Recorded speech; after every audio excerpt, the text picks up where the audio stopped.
Bismillahirrahmanirrahim. Assalamualaikum warahmatullahi wabarakatuh. Bismillah, alhamdulillah, wassalatu wassalamu ala habibillah Sayyidina Muhammad ibn Abdillah wa ala alihi wa sahbihi wa mawalah.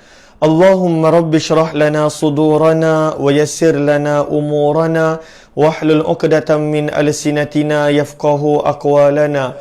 Allahumma fakkihna fid din wa 'allimna at-ta'wil. Allahumma alhimna marashida umurina wa a'idna min shururi anfusina birahmatika ya rabbal alamin walhamdulillahi rabbil alamin.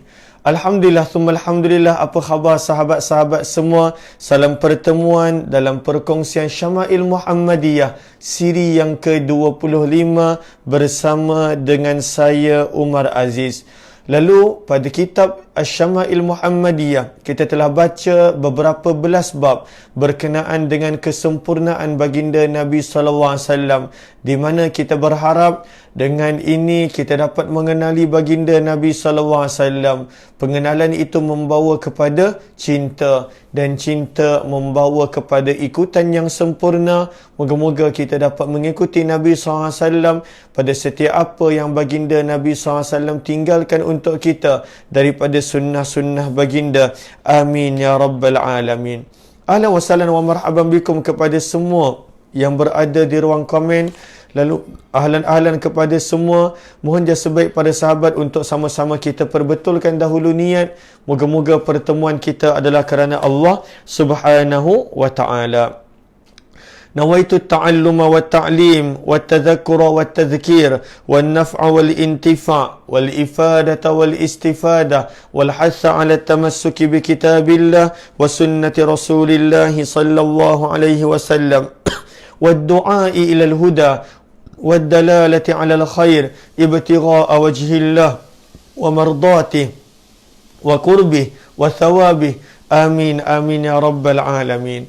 Ahlan wa sahlan kepada semua. Saya nampak ramai yang berada di ruang komen. Jom kita kenal dahulu sahabat-sahabat kita di ruang komen. Ada Izzati, Muhammad Daniel Rosni, Nurhayati Yahya, Galik Spirit, Zabaria Muhammad Yusuf, Nadia Iswana, Salawati, Nurhayati Yahya, Elvira, Kamiza Muhammad Amil, Hairina Nawawi, Rahnah Ummi, Aminah Hitam, kemudian ada Galik Spirit, Bunga Lawang, Kak Safia Sapian, Hasmah Haris, Ana Sukaimi, Yaya Lia, Zabaria Muhammad Yusuf, Yati Johari, Asimah Maddali, Hasmah Haris, dan juga Hajah Gaya Daud, Wan Rohaiza, Serina Rahman. Siapa lagi di orang komen? Ada Jamaliah Manap, Suraya Afandi, Wan Rohaiza, Rakia Abdul Rahman, Kutina binti Abdullah, Nur Azza Abdul Aziz, Laila Umar, Mazia Tirun, Hasmah Haris, dan juga Rujiah Muhammad Yusuf, Zainab Mahmud, Ana Sukaimi, Rosni binti Abdullah, Ruziah Daud, Ukhti Nisa, Siti Zabaniyah, dan juga semua sahabat-sahabat yang lain. Ahlan-ahlan kepada semua. Zamiyah Umar, Norizita Rifin, dan juga semua sahabat-sahabat yang bersama. Waalaikumsalam warahmatullahi wabarakatuh kepada semua yang memberi salam. Terima kasih kepada semua yang bersama dalam perkongsian Syama'il Muhammadiyah pada pagi ini, siri yang ke-25, dan kita dah tiba pada hadis yang ke-109 menceritakan tentang pedang Nabi sallallahu alaihi wasallam. Bab pada menceritakan tentang pedang adalah bab yang ke-14 berkenaan daripada 56 bab yang ada dalam kitab Syama'il Muhammadiyah. Lalu kita dah belajar bahawa pedang Nabi sallallahu alaihi wasallam ada beberapa jenis. Kita boleh rujuk pada muka surat 414 untuk kita melihat nama-nama pedang, gambar pedang yang ada pada muka surat 414 daripada kitab Asy-Syama'il Muhammadiyah. Kemudian kita juga telah belajar bahawa pedang Nabi, dia punya qabi'ah, dia punya hujung pedang diperbuat daripada perak. Dan ada riwayat mengatakan daripada emas, namun jawapan itu telah kita berikan semalam. Hari ini kita nak sambung daripada hadis yang ke-109. Jom kita perhatikan hadis yang ke-109 daripada muka surat yang ke-79. Saya harap para sahabat boleh catat di ruang komen hadis yang ke-109 muka surat 79 supaya para sahabat yang join kemudian mereka boleh tahu kita berada di mana. Ahlan-ahlan kepada semua, mohon jasa baik untuk bantu share, untuk bantu kongsi, untuk bantu tag rakan-rakan, untuk jemput dan sebarluaskan. Moga-moga lebih ramai yang dapat mengenali kekasih Allah, kekasih kita, baginda Nabi sallallahu alaihi wasallam. Maka berkatalah Imam Tirmizi, siapakah nama musannif ataupun muhaddis yang telah mengumpulkan riwayat-riwayat yang ada lebih daripada 416 riwayat, itulah beliau Abu Isa Muhammad bin Isa bin Saurah At-Tirmizi. Berkatalah Abu Isa Muhammad bin Isa bin Saurah At-Tirmizi, wa bihi ilaihi qala haddatsana Muhammad bin Syuja'in al-Baghdadi qala haddatsana Abu Ubaidah al-Haddad an Uthman bin Sa'd عن ابن سيرين رحمه الله قال صنعت سيفي على سيف سمرة بن جندب وزعم سمرة أنه صنع سيفه على سيف رسول الله صلى الله عليه وسلم وكان حنفيا. Pada riwayat yang ke-109, muka surat yang ke-80 terjemahan dia. Haddathana Muhammad bin Syuja' al-Baghdadi, haddathana Abu Ubaidah al-Haddad, daripada Uthman bin Sa'id, daripada Ibn Sirin, rahimahullah berkata, aku telah membuat pedangku mirip pedang Samurah bin Jundub sahabat Nabi. Lalu Ibn Sirin, dia telah buat pedang dia sebiji sama seperti mana pedang sahabat Nabi yang bernama Samurah bin Jundub radhiyallahu ta'ala anhu. Maka kata Ibn Sirin, Samurah bin Jundub radhiyallahu ta'ala anhu mengaku bahawa beliau membuat pedangnya betul-betul mengikut bentuk pedang baginda Nabi sallallahu alaihi wasallam. Lalu Ibn Sirin, dia buat pedang sama sebiji seperti mana pedang Samurah bin Jundub. Samurah bin Jundub buat pedang sebiji seperti mana pedang baginda Nabi sallallahu alaihi wasallam. Maka apakah bentuk pedang Nabi? Maka pada waktu itu baginda Nabi sallallahu alaihi wasallam, pedang baginda Nabi sallallahu alaihi wasallam itu berbentuk Hanafiyah. Apakah itu Hanafiyan? Hanafiyan kita boleh rujuk pada nota kaki yang ke-35. Hanafi adalah nama satu kabilah yang terkenal dengan kehalusan seni membuat pedang. Ini adalah kabilah yang sama yang daripadanya datangnya Musailamah Al-Kadzab, yang mana sebahagian daripada mereka pada waktu itu mereka turut menjadi tentera Musailamah Al-Kadzab, pengikut dan penyokong Musailamah Al-Kadzab. Namun bukan semua Banu Hanifah mereka begitu. Ada sahaja daripada Banu Hanifah yang elok Islamnya, seperti mana Thumamah bin Uthal radhiyallahu ta'ala anhu dan sahabat-sahabat yang lain. Lalu apakah maksud pedang Nabi adalah Hanafiyan? Maksudnya pedang Nabi itu diperbuat oleh Banu Hanifah. Pedang Nabi datangnya daripada Banu Hanifah. Seperti mana kita belajar, pakaian Nabi ada yang datang daripada Yaman, seperti Hibarah dan sebagainya. Maka pedang Nabi diperbuat oleh bangsa Arab, oleh kabilah Banu Hanifah. Sama ada maksudnya pedang Nabi ini dibuat oleh orang sana, maksudnya Nabi SAW dapatkan daripada orang sana, ataupun maksudnya adalah dia punya pembuat daripada kalangan Banu Hanifah berpindah masuk Islam dan duduk di Madinah dan buatkan untuk Nabi sallallahu alaihi wasallam. Maka inilah pedang Nabi diperbuat daripada Banu Hanifah yang terkenal dengan kehalusan seni membuat pedang. Maka inilah pedang Nabi sallallahu alaihi wasallam.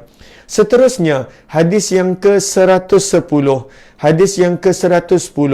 Wa bihi ilaihi qala haddathana Uqbah bin Mukram al-Basri qala haddathana Muhammad bin Bakar an Uthman bin Sa'd bihadzal isnadi nahwahu. Haddathana Uqbah bin Mukram al-Basri haddathana Muhammad bin Bakar daripada Uthman bin Sa'id dengan sanad yang sama ini dari seumpama hadis yang sebelum ini. Itulah menunjukkan bahawa pedang Nabi diperbuat oleh Banu Hanifah. Banu Hanifah yang telah membuat pedang baginda Nabi sallallahu alaihi wasallam. Maka kita dah selesai dah lebih kurang 4 riwayat berkenaan dengan pedang Nabi sallallahu alaihi wasallam.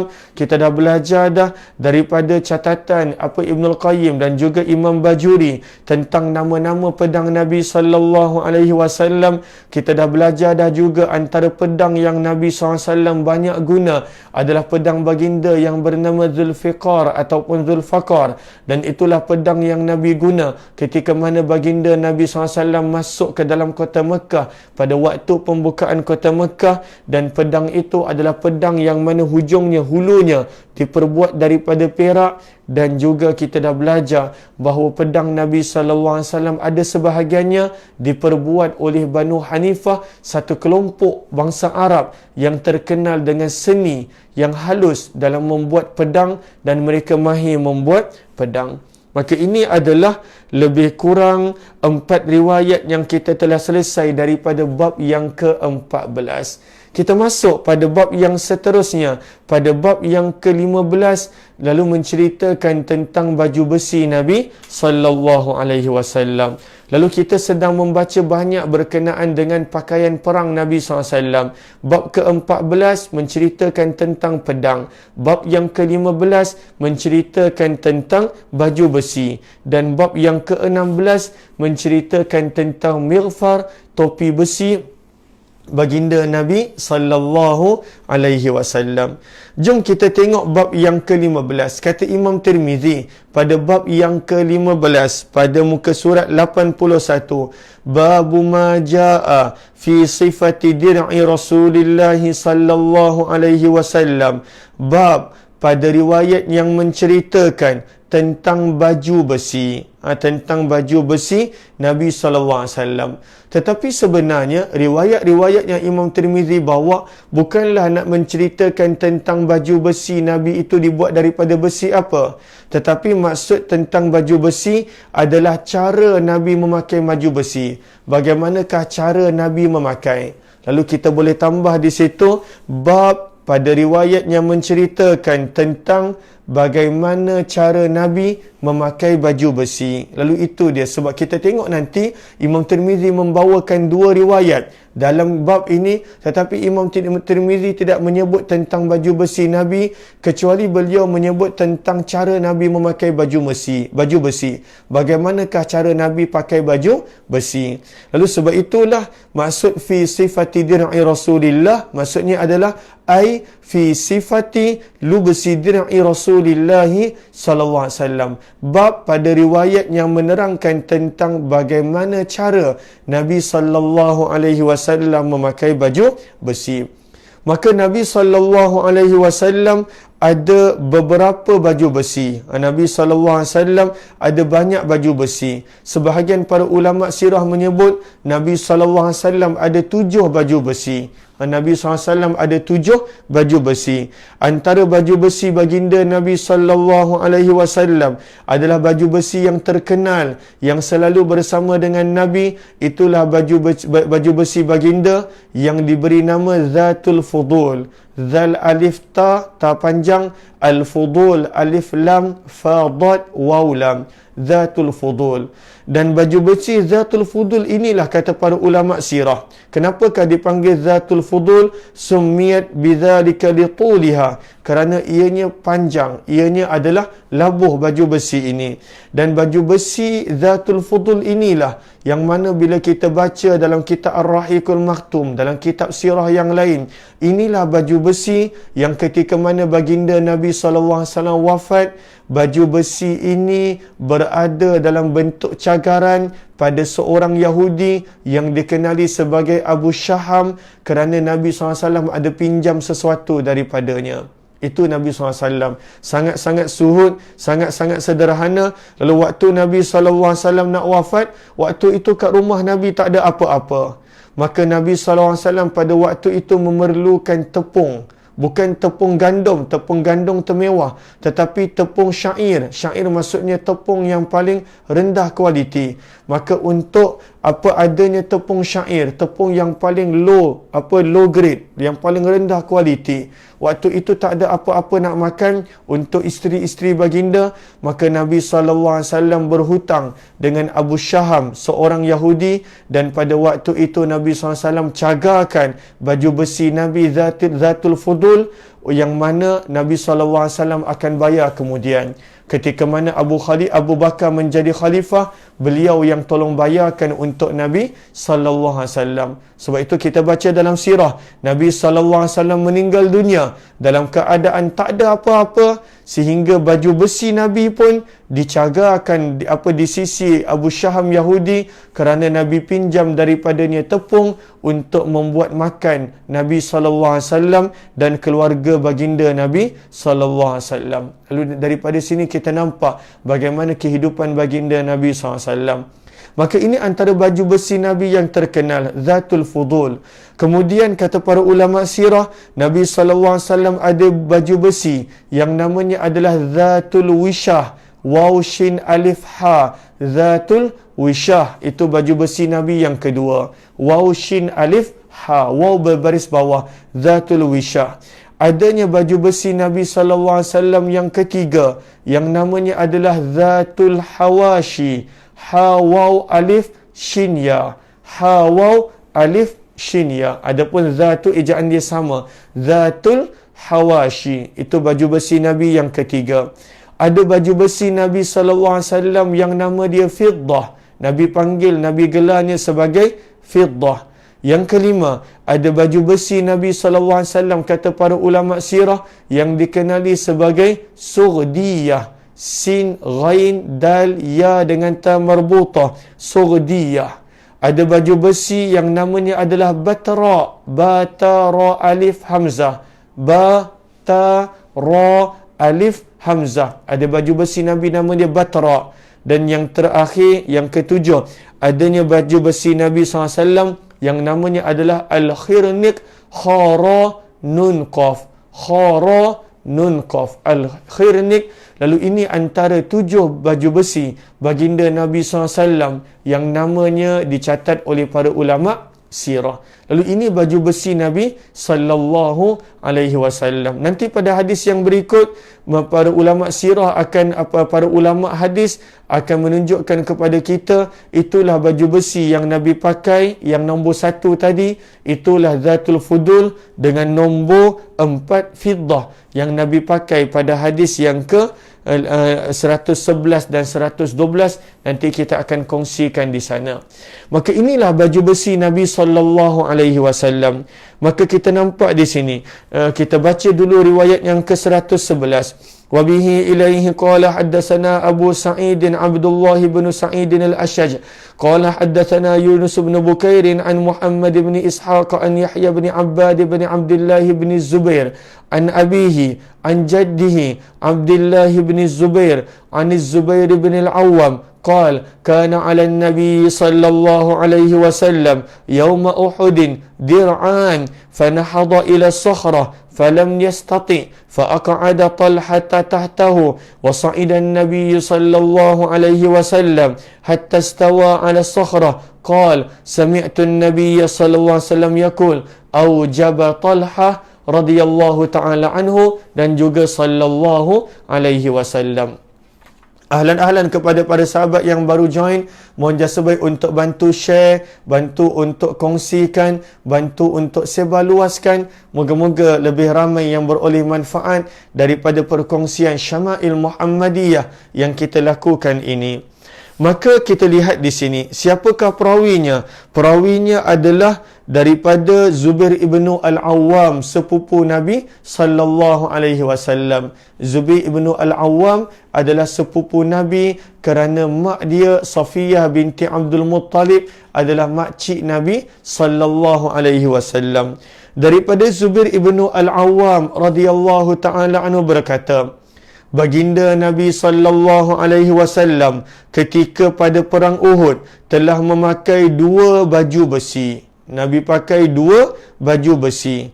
Sebab itulah dalam sebahagian riwayat menyebut zada fi riwayah. Apakah 2 baju besi yang Nabi pakai? Dir'uhu zatul fudul wa dir'uhu fiddah. Dalam sebahagian riwayat menyebut baju besi yang Nabi pakai 2 lapis itu adalah baju besi yang mana namanya Zatul Fudul dan juga baju besi yang nama dia Fiddah.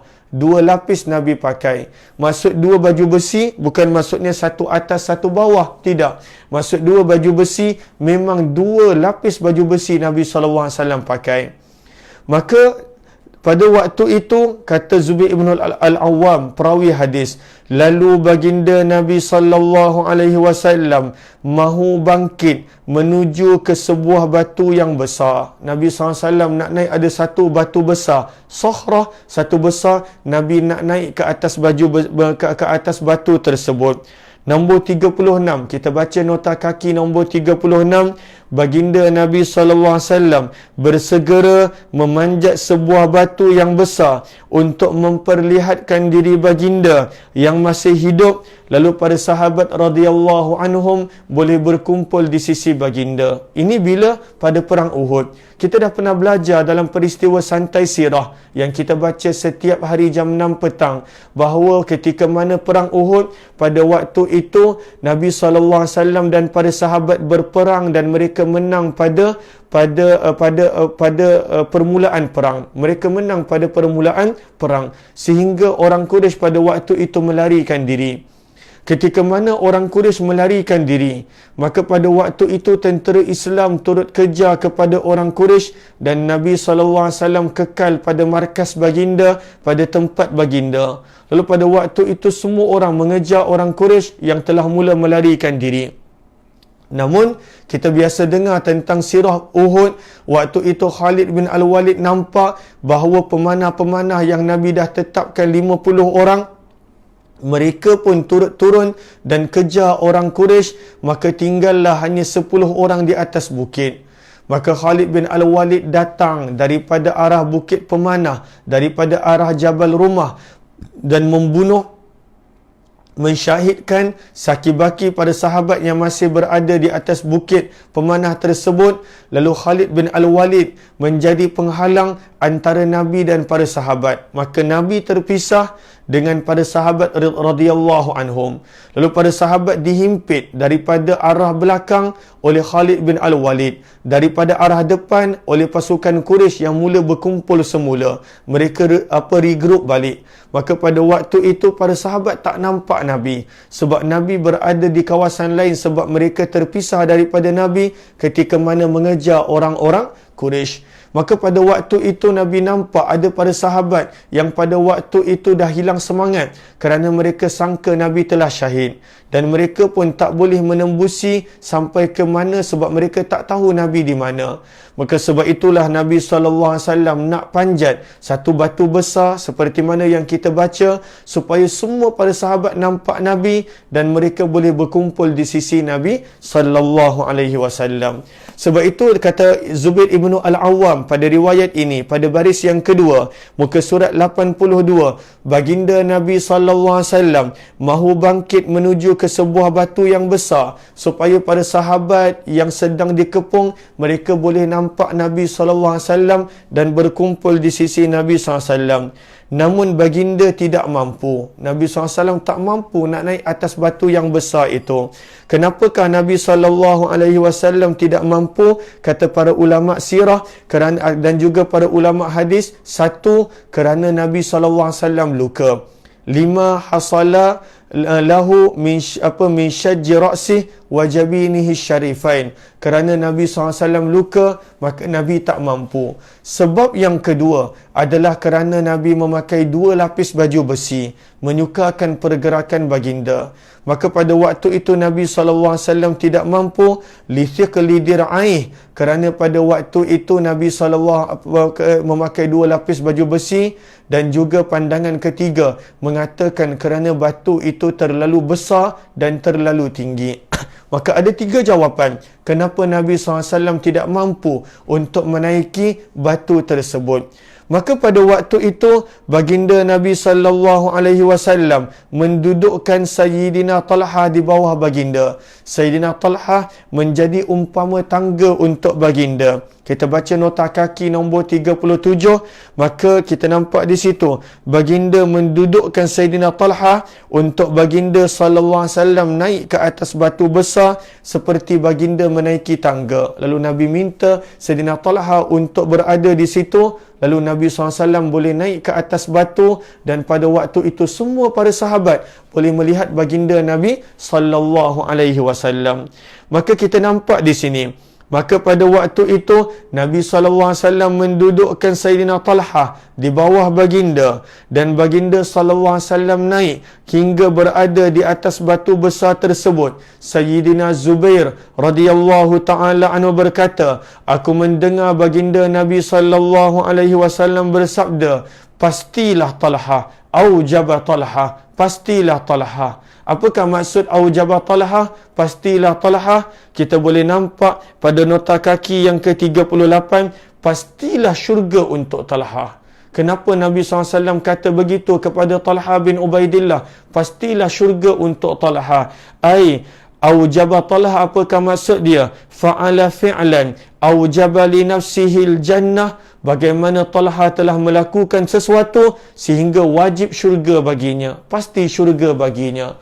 Maka apa yang Sayyidina Talha bin Ubaidillah telah buat pada perang Uhud, yang mana kata Zubair ibn al-Awwam, aku dengar Nabi berkata kepada Talha, aujaba Talha, telah wajib syurga bagi Talha, kerana banyak yang Talha bin Ubaidillah buat. Kata para ulama hadis dan para ulama sirah, yang pertama, bagaimana dia menaikkan Nabi SAW ke atas batu. Dan itu bukan senang, sebab kalaulah kita tengok situasi ketika mana mula-mula Nabi SAW panggil, wahai para sahabat, aku berada di sini. Tapi para sahabat tak melihat Nabi SAW, tetapi orang Quraisy dah dengar, tentera Khalid bin Al-Walid dah dengar. Maka waktu itu tentera Khalid bin Al-Walid datang ke arah Talha dan Nabi. Hanya pada waktu itu ada beberapa orang, Nabi, Talha bin Ubaidillah, Sa'ad bin Abi Waqqas dan juga Zubair ibn Al-Awwam. Hanya beberapa orang yang ada bersama dengan Nabi, dan juga beberapa orang daripada kalangan orang Ansar. Setengah riwayat mengatakan 6, setengah riwayat mengatakan 8, seperti mana kita dah baca dalam kitab Ar-Rahiqul Makhtum. Maka pada waktu itu orang Quraisy dah mula kepung Nabi, sebab mereka dengar suara Nabi kali pertama. Tetapi sebahagian besar pada sahabat belum nampak Nabi.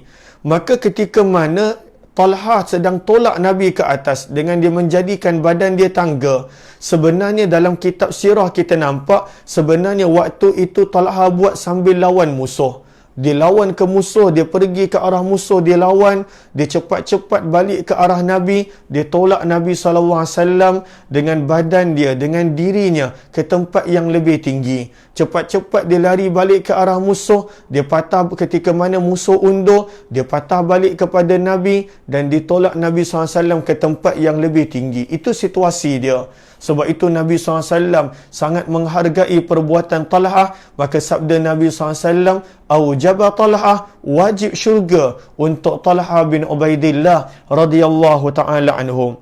Antara perkara lain yang Talha buat untuk Nabi SAW, kerana pada waktu itu hanya dia, Sa'ad bin Abi Waqqas dan juga Zubair ibn Al-Awwam yang bersama dengan Nabi. Setelah 8 ataupun 6 orang Ansar telah syahid, mereka sebenarnya ada lebih kurang 11, tetapi syahid orang Ansar satu persatu. Maka pada waktu itu Talha bin Ubaidillah melawan musuh dan menjadikan dirinya sebagai Nabi SAW punya perisai. Dirinya sebagai perisai. Setiap kali orang Quraisy nak panah, nak baling lembing ataupun tombak, nak pukul Nabi dengan pedang, dia jadikan dirinya sebagai perisai. Sebab itulah kita nampak di dalam kitab sirah menyebut pada waktu Uhud sampai lumpuh tangan Talha bin Ubaidillah. Punya banyak luka, lumpuh tangan Talha bin Ubaidillah. Sampaikan kita nampak bila Abu Bakar, Umar, Abu Ubaidah bin Jarrah sampai kepada Nabi, Nabi kata, jangan tolong aku, tolonglah Talha bin Ubaidillah. Dan pada waktu itu badan dia penuh dengan luka, berpuluh-puluh luka pada badan dia dalam untuk mempertahankan Nabi sallallahu alaihi wasallam. Sebab itu Nabi berkata, aujaba Talha, maka wajiblah syurga, pastilah syurga untuk Talha. Lalu para sahabat boleh tengok pada program Santai Sirah kita yang lalu dalam peristiwa Uhud, yang mana kita ada kongsikan peristiwa tentang keberanian Talhah bin Ubaidillah yang luar biasa. Ini adalah ringkasan, ada detailnya yang lebih mendalam di dalam perkongsian Santai Sirah pada setiap hari jam 6 petang. Maka sebab itu Nabi berkata aujaba Talhah. Tetapi dalam riwayat yang panjang ini, apakah yang nak disabitkan? Bahawa Nabi memakai 2 baju besi. Lalu itu cara Nabi pakai baju besi. Nabi pakai 2 lapis baju besi. Bukannya maksud satu atas satu bawah. Tidak. Satu lapisan penuh Nabi pakai. Kemudian Nabi pakai lagi 1 lapis baju besi. Dan inilah kita nampak cara Nabi SAW memakai baju besi. Dan apakah baju besi yang Nabi pakai pada waktu perang Uhud? Kata para ulama sirah, itulah baju besi baginda yang bernama Zatul Fudul, dan juga baju besi baginda yang bernama Fiddah sallallahu alaihi wasallam. Kita baca hadis yang seterusnya. Lalu hadis yang seterusnya menegaskan bahawa maksud Nabi pakai 2 baju besi bukanlah maksudnya satu atas satu bawah. Sebab ada yang menganggap begitu. Lalu Imam Tirmizi bawakan riwayat yang kedua. Tidak. Nabi pakai baju besi memang betul-betul 2 lapis. Maka riwayat yang kedua menerangkan kepada kita cara Nabi SAW memakai baju besi. Kita baca riwayat yang ke-112. Wa bihi ilaihi qala haddatsana Muhammad bin Yahya bin Abi Umar qala haddatsana Sufyan bin Uyainah an Yazid bin Khusaifah an Sa'ib bin Yazid anna Rasulullah sallallahu alaihi wasallam kana alaihi yawm Uhud dir'an qad dhahara bainahuma sallallahu alaihi wasallam. Ahlan-ahlan kepada para sahabat yang baru bersama, mohon jasa baik untuk bantu share, bantu untuk tag rakan-rakan, bantu untuk kongsikan. Moga-moga lebih ramai yang beroleh manfaat berkenaan dengan baginda Nabi sallallahu alaihi wasallam. Maka kita nampak daripada sini, daripada As-Sa'ib bin Yazid, perawi dia yang paling tinggi, rawi a'la adalah sahabat Nabi Sa'ib bin Yazid. Cumanya kat sini timbul soalan, kerana Sa'ib bin Yazid pada waktu perang Uhud dia tidak bersama. Pada waktu perang Uhud Sa'ib bin Yazid tidak bersama. Wa hadzal haditsu min marasilis sahabah. Seolah-olah nampak hadis ini adalah mursalnya para sahabat, kerana Sa'ib bin Yazid tidak ikut Nabi dalam perang Uhud. Namun, kata Imam Bajuri, sebenarnya ini bukanlah mursal, kerana ada satu lagi riwayat daripada Sa'ib bin Yazid dalam Musnad Abu Daud, yang mana Sa'ib bin Yazid dia nukilkan, dia ambil hadis ini daripada seseorang yang dia tidak sebutkan nama. Dan kita dah kongsikan bahawa bila tak disebutkan nama pada kalangan para sahabat, majhulus sahabah, sahabat yang majhul tidak mendatangkan kesan. Kenapa? Li'anna sahabata kulluhum udul, kerana sahabat semuanya adalah adil. Maka itu dalam perbincangan hadis bahawa kalaulah sahabat itu yang majhul, tidak ada masalah, sebab sahabat semuanya adalah adil. Maka dalam riwayat Abu Daud, Imam Abu Daud menukilkan daripada perawi yang sama, Anissa ibn Yazid an rajulin, daripada seorang sahabat lain yang Sa'ib bin Yazid tidak sebutkan nama dia, bahawa Nabi SAW, anna Rasulullah SAW zahara yawma Uhud baina dir'ain. Maka sebenarnya riwayat ini tidak mursal, kerana adanya sokongan daripada riwayat dalam Musnad Abu Daud bahawa Sa'ib bin Yazid walaupun dia tidak hadir dalam perang Uhud, tetapi dia ambil hadis ini daripada sahabat yang lain. Maka kita nampak di sini daripada As-Sa'ib bin Yazid radhiyallahu taala anhu, baginda Nabi sallallahu alaihi wasallam ketika perang Uhud memakai 2 baju besi yang saling menyokong. Qad zahara bainahuma, yang saling menyokong. Apakah maksud menyokong? Maksudnya adalah 2 lapis, seperti mana nota kaki nombor 39, memakai 2 lapis baju besi. Kenapakah Imam Tirmizi membawa riwayat yang ke-112? Nak menunjukkan kepada kita bahawa Nabi SAW ay ja'ala ihdahuma kadh-dhiharati lil ukhra. Nabi menjadikan ianya berpakaian dua lapis, nak menunjukkan supaya tidak ada yang keliru bahawa maksud Nabi memakai baju besi dua lapis, Nabi pakai atas satu, bawah yang kedua. Tidak. Maksudnya atas, bahagian atas, pusat ke atas, itu satu. Daripada pusat ke bawah, baju besi yang lain. Itu bukan maksud dia. Maksud dia memang lengkap dua lapis. Atas dua lapis, bawah pun dua lapis. Itu cara Nabi SAW pakai baju besi. Daripada sini apa yang kita belajar? Daripada sini sebenarnya bagaimana Nabi SAW memakai baju dua lapis. Baju besi dua lapis. Menunjukkan kepada kita bahawa annahu yanbaghi an yakuna tawakkal makrunan bitahassun. Pentingnya tawakal itu dengan usaha.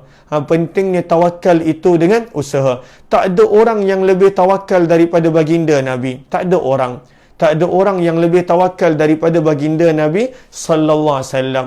Tetapi bagaimana waktu perang Nabi pakai dua lapis baju besi. Dua lapis Nabi sallallahu alaihi wasallam pakai. Maka pada waktu itu kita nampak bukanlah bila seseorang tu maksudnya tawakal, dia tak payah berusaha. Dia tak payah contohnya pakai baju besi. Itu baru tawakal. Ataupun seseorang itu bila tawakal, dia tak payah percaya pada asbab. Maka sebenarnya Nabilah insan yang paling tawakal. Tetapi Nabi pada waktu perang Uhud, baginda Nabi SAW memakai dua lapis baju besi. Dan daripada sini satu kita belajar bahawa sebenarnya tawakal yang sebenar adalah ianya sepatutnya bergabung dengan usaha dan asbab.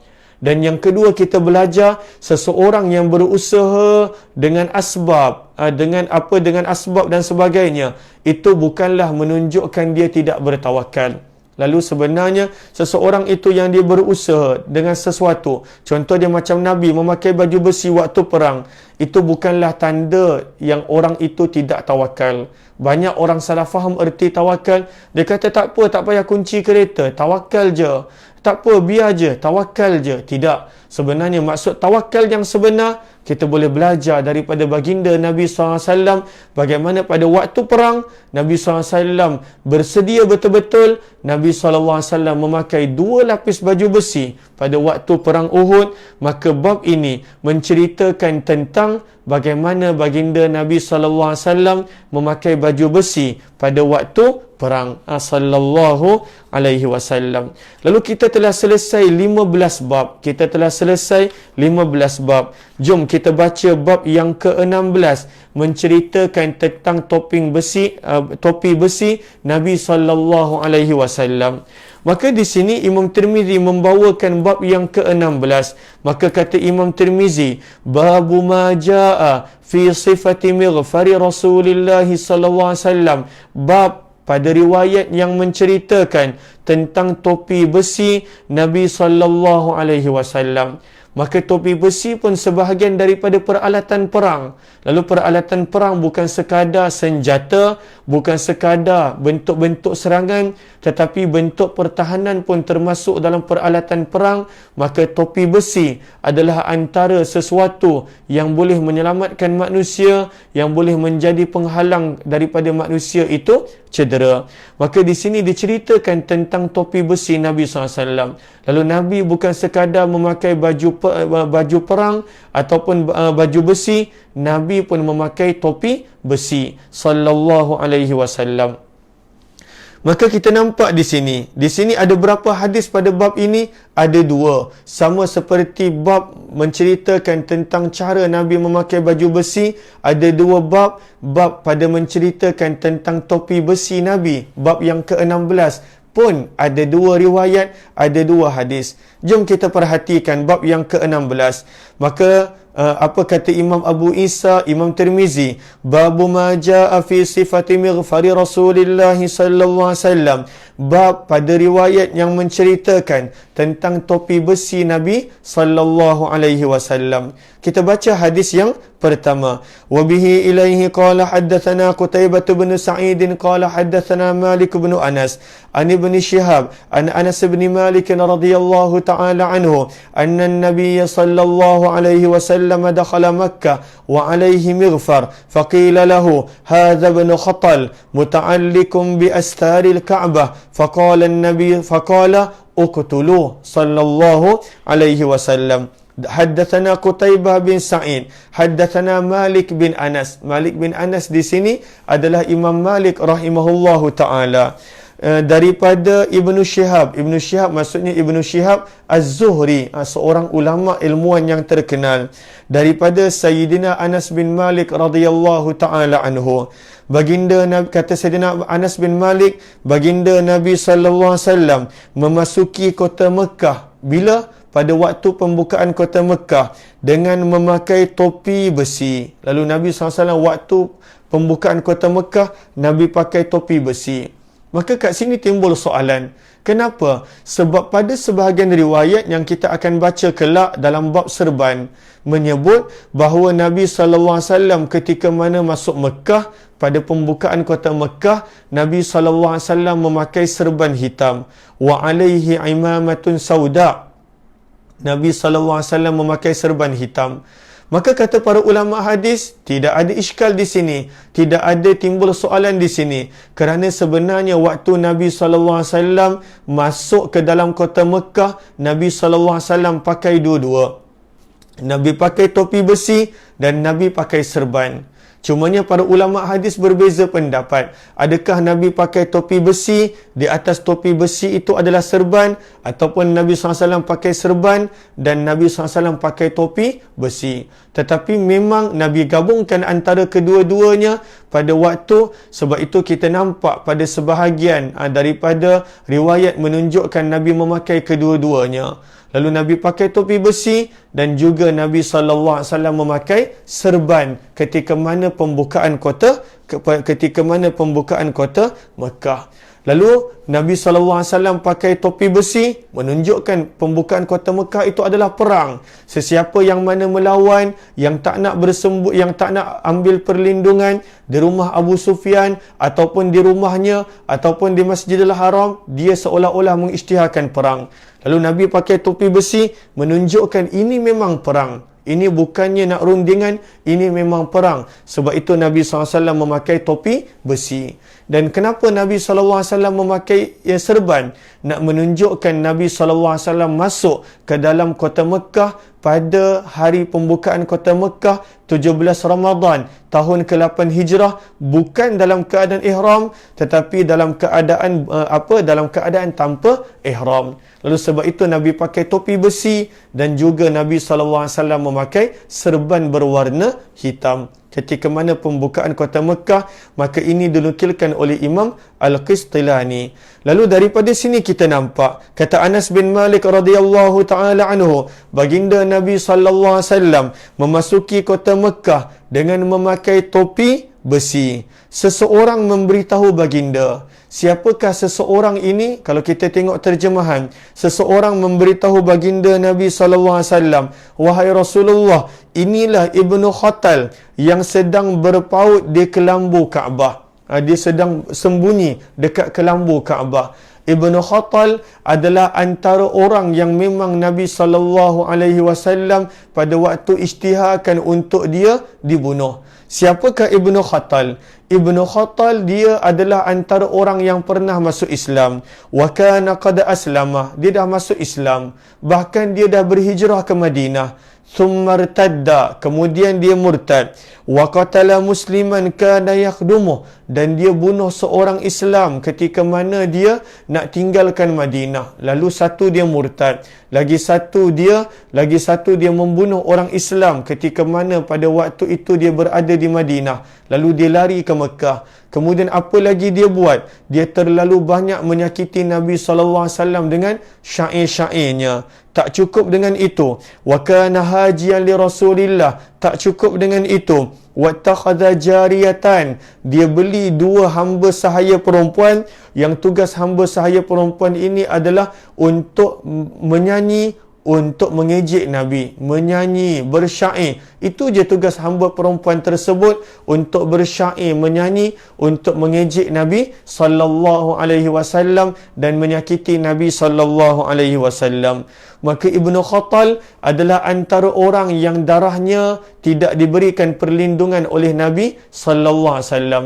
Maka pada waktu itu ada sahabat berkata dengan Rasulullah, faqila lahu, ada seseorang berkata dengan Nabi, siapakah seseorang ini? Dalam riwayat yang lain menyebut nama sahabat itu adalah Sa'id bin Huraith radhiyallahu anhu. Sin Ain Yadal, Sa'id bin Huraith Harayatha. Lalu Sa'id bin Huraith radhiyallahu ta'ala anhu pada waktu itu maklumkan kepada Nabi, wahai Rasulullah, ini dia Ibnu Khattal sedang bersembunyi di dalam kelambu Kaabah. Kenapa dia bersembunyi dalam kelambu Kaabah? Kerana menjadi kepercayaan masyarakat Arab jahiliyah, sesiapa yang bersembunyi dalam kelambu Kaabah tidak akan dihukum oleh mana-mana orang walau besar macam mana sekalipun kesalahan dia. Lianna 'adatal jahiliyah yujirun kullaman ta'allaqa bi astaril Ka'bah min kulli jarimah. Mereka takkan menghukum, mereka akan memberikan keamanan kepada orang yang bersembunyi dalam kelambu Kaabah. Maka pada waktu itu Ibnu Khattal dia bersembunyi dalam kelambu Kaabah. Pada waktu itu dia tak nak berpisah daripada kelambu Kaabah. Maka seorang sahabat yang dalam hadis ni tak sebut, tapi dalam riwayat yang lain menyebut, nama dia Sa'id bin Hurith. Dia kata, wahai Rasulullah, itu di Ibnu Khattal bersembunyi sedang berpaut di kelambu Kaabah. Maka Nabi SAW bersabda, uqtuluh, bunuhlah dia. Maka para sahabat pun pergi dan membunuh Ibnu Khattal yang pada waktu itu darahnya Nabi SAW tidak mahu untuk berikan keamanan kepadanya kerana begitu banyak yang telah dia lakukan daripada bunuh sahabat ketika mana dalam keadaan dia menzahirkan Islam, dia murtad dan juga beberapa perkara yang lain. Maka ini adalah riwayat 113 yang mana pada riwayat 113 ini kita nampak Nabi masuk ke kota Mekah dengan memakai topi besi. Kemudian hadis yang terakhir untuk hari ini, hadis riwayat yang ke-114. Pada hadis riwayat 114, jom kita baca.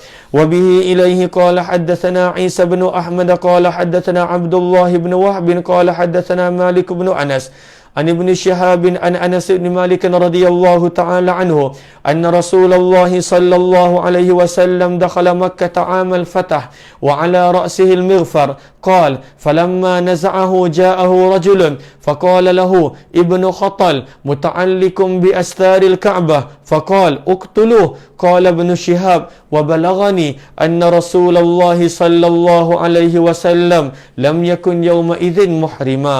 Maka daripada sini kita nampak apakah dia? Daripada Anas bin Malik radhiyallahu taala anhu, baginda Nabi sallallahu alaihi wasallam, muka surat 84. Ahlan-ahlan kepada para sahabat yang bersama, mohon jasa baik untuk bantu share, bantu untuk kongsi dan juga bantu untuk tag rakan-rakan yang lain. Maka kata Anas bin Malik pada hadis yang ke-114 pada muka surat 84, baginda Nabi sallallahu alaihi wasallam memasuki kota Mekah pada tahun pembukaan kota Mekah. Bilakah tahun pembukaan kota Mekah? Pada tahun 8 Hijrah. Pada tahun 8 Hijrah. Pada bulan Ramadan, 17 Ramadan. Ketika itu baginda memakai, Nabi bertopi besi. Lalu ini tajuk bab, ini dalil dia. Nabi masuk ke kota Mekah memakai topi besi. Nabi SAW pakai topi besi. Sayyidina Anas bin Malik radhiyallahu anhu berkata, ketika baginda Nabi SAW menanggalkan topi besi tersebut. Lalu bila Nabi dah masuk ke Mekah, Nabi buka topi besi.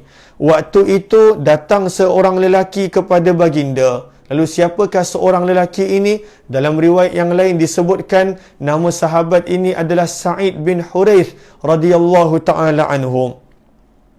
Lalu datanglah seorang lelaki yang nama dia Sa'id bin Huraith kepada baginda Nabi SAW lalu berkata, wahai Rasulullah, Ibnu Khattal sedang berpaut di kelambu Kaabah. Maka Nabi SAW bersabda, uqtuluh, bunuhlah dia. Bunuhlah dia. Maka kat sini timbul soalan, bukankah waktu Nabi SAW maklumkan kepada Abu Sufyan bahawa Nabi SAW bersabda bahawa sesiapa yang duduk dekat rumah Abu Sufyan selamat, barang siapa yang kekal dekat dalam rumah dia selamat. Tempat kedua, dan barang siapa yang berada dalam kawasan Masjidil Haram dia selamat. Kenapa Nabi masih membunuh Ibnu Khattal padahal dia dah berada di dalam Baitullah? Dia dah berada bukan sekadar dalam Baitullah, dia berpaut dengan kelambu Kaabah. Maka kata para ulama hadis, sebenarnya Ibnu Khattal termasuk daripada kalangan orang-orang yang Nabi mengecualikan. Sebab itu dalam riwayat yang lain Nabi SAW bersabda, ada beberapa orang, setengah riwayat mengatakan 4, ada riwayat mengatakan 9, ada riwayat mengatakan lebih daripada itu. Nabi SAW berkata untuk nama-nama ini, la amanuhum, aku tidak akan memberikan keamanan kepada mereka, fi hillin, sama ada mereka berada di tanah halal, wala fi haram, ataupun mereka berada di tanah haram. Antaranya adalah Ibnu Khattal yang kita nampak telah bunuh para sahabat, telah murtad, telah mengejek Nabi, menyakiti Nabi, bahkan membeli hamba perempuan untuk sentiasa menyanyi mengejek Nabi sallallahu alaihi wasallam. Dan dalam riwayat yang lain Nabi SAW bersabda, uqtuluhum, bunuhlah mereka ini, wa in wajadtumuhum, walaupun kamu mendapati mereka muta'alliqina bi astaril Ka'bah, berpaut dan bergantung pada kelambu Kaabah, bunuh mereka. Maka pada waktu itu antaranya adalah Ibnu Khattal yang darahnya tidak mendapat keamanan daripada baginda Nabi sallallahu alaihi wasallam. Maka pada waktu itu Ibnu Khattal dibunuh. Di manakah Ibnu Khattal dibunuh? Maka waktu itu para sahabat membunuhnya di antara Maqam Ibrahim dan juga Telaga Zamzam. Para sahabat bunuhnya di situ atas arahan baginda Nabi SAW, kerana dia antara orang yang banyak menyakiti Islam. Maka dia telah dibunuh. Siapakah yang telah bunuh dia? Para ulama berbeza pendapat. Ada mengatakan yang telah bunuh dia adalah Sa'id bin Hurith, kerana Nabi kata bunuh dia, dia terus pergi. Ada mengatakan yang telah membunuhnya Abu Barzah. Ini adalah antara dua pandangan. Siapakah sahabat yang telah membunuh Ibnu Khattal di antara Maqam Ibrahim dan juga Telaga Zamzam. Kemudian kata penulis buku, qala Ibnu Syihab, kata Imam Tirmizi, qala Ibnu Syihab wa balaghani anna Rasulullah sallallahu alaihi wasallam lam yakun yawma idzin muhrima. Berkata Ibnu Syihab Az-Zuhri, menurut riwayat yang aku terima, pada hari itu Rasulullah tidak berihram. Lalu Nabi masuk ke dalam kota Mekah dalam keadaan tak berihram daripada perbuatan Nabi ini. Sebab itu dalam mazhab Syafi'i bahawa boleh masuk ke kota Mekah dan tak wajib masuk ke kota Mekah dengan niat ihram. Maksudnya kalaulah contoh dia nak masuk ke kota Mekah bukan dengan tujuan ihram, maka dia boleh untuk masuk ke kota Mekah bukan dalam keadaan ihram. Ada sebahagian daripada para ulama fiqh tak boleh. Dia kata nak masuk Mekah mesti buat ihram. Tetapi pandangan dalam mazhab Syafi'i adalah tidak wajib. Wa yadullu dhalika ala annahu la yalzamul ihramu fi dukhuli Makkah idza lam yurid nusuka. Bila dia tak ada keinginan untuk buat umrah, contohnya dia datang untuk berniaga, ataupun dia datang untuk meeting, ataupun dia datang untuk kerja, ataupun dia datang untuk bertemu sesiapa, tujuan dia bukan untuk umrah, maka tidak wajib untuk dia buat ihram kalaulah dia masuk ke dalam Mekah bukan dengan niat umrah. Tetapi kalaulah dia memang nak pergi Mekah dengan niat umrah, maka pada waktu itu dia kena buat ihram. Lalu daripada perbuatan Nabi pada tahun 8 Hijrah, sebab itu dalam mazhab Syafi'i dijadikan ini dalil Nabi masuk ke Mekah dalam keadaan Nabi tak ihram, bererti tidak wajib untuk orang yang nak masuk ke Mekah untuk dia buat ihram apabila dia tidak mahu untuk buat haji ataupun umrah. Lalu inilah dia 16 bab kita dah selesai. Lebih kurang 114 hadis yang kita telah baca. Moga-moga bermanfaat insya-Allah. Terima kasih kepada semua yang bersama sepanjang 55 minit ini. Apa yang baik daripada Allah. Kepada yang ingin untuk membuat pembelian kitab, maka boleh tekan pada link yang telah diberikan. Kepada para sahabat yang mana kali pertama join, jemput untuk join grup Telegram Kuliah UMAR, grup Telegram Kuliah Umar Aziz. Terima kasih semua. Jumpa lagi pada petang ini jam 6 petang dalam pertemuan santai sirah insya-Allah.